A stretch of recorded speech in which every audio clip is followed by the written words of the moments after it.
The Tale of Peter Rabbit. Once upon a time, deep in the roots of a big old tree, there was a cozy little burrow. Inside lived a family of rabbits, Mother Rabbit and her 4 little bunnies, Flopsy, Mopsy, Cottontail, and Peter. Mother Rabbit was kind and gentle, always making sure her children were safe and well fed.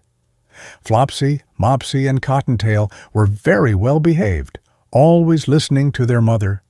But Peter! Oh, Peter was a curious and mischievous little rabbit, always looking for adventure. One morning, Mother Rabbit woke up early, brushing her soft brown fur and tying on her apron. She called her children together. "Now, my dears," she said, "I am going to the baker's to buy some bread and currant buns. You may go out to play, but remember, stay away from Mr. McGregor's garden. Your poor father had an accident there, and we must be very careful." Flopsy, Mopsy, and Cottontail nodded. They were very good bunnies after all. But Peter! Oh, Peter's little nose twitched with excitement.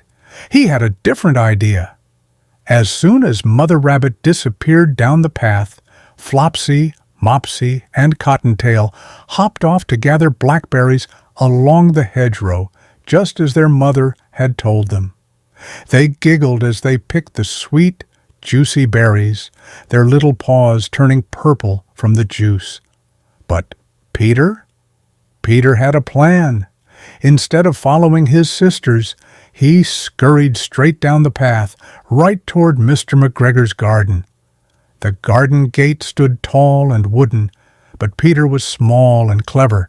He found a little gap at the bottom of the gate and squeezed right under. Inside, Peter's eyes went wide. It was a feast. There were rows and rows of leafy green lettuces, plump red tomatoes, and the biggest, crunchiest carrots he had ever seen. Oh, what a treat, Peter thought, and he began munching right away. Crunch, munch, nibble. Peter ate some lettuce, then a juicy radish, and then a big leafy cabbage until his little tummy was round and full.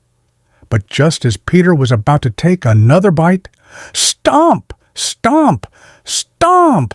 A shadow loomed over him. It was Mr. McGregor. His face was red, and he was waving a big garden rake in the air. "Stop, thief!" he shouted, running toward Peter. Peter panicked. His ears shot up, and his little paws scrambled as he turned to run. He dashed through the carrot rows, squeezed under a pumpkin vine, and leaped over a row of onions. His little heart thumped as fast as a drum, but, oh no, his jacket got caught in a net. Peter wiggled, wobbled, and kicked. He pulled and pulled until pop! He wriggled right out of his blue jacket and ran as fast as his little paws could carry him. Mr. McGregor picked up the little blue jacket and shook his head. "Humph, that naughty rabbit," he grumbled.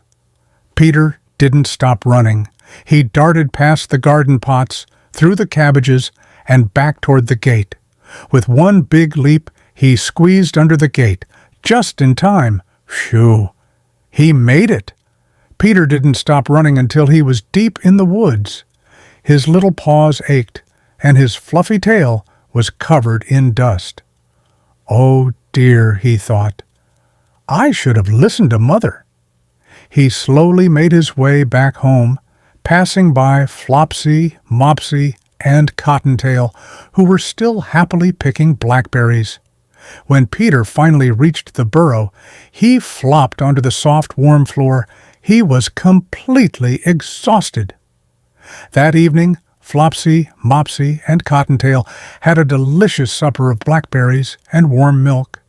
But Peter? Poor Peter had a tummy ache from all those vegetables he ate in the garden.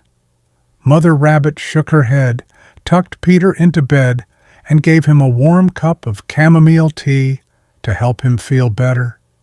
And do you think Peter ever sneaked into Mr. McGregor's garden again? Well, that's another story. The end.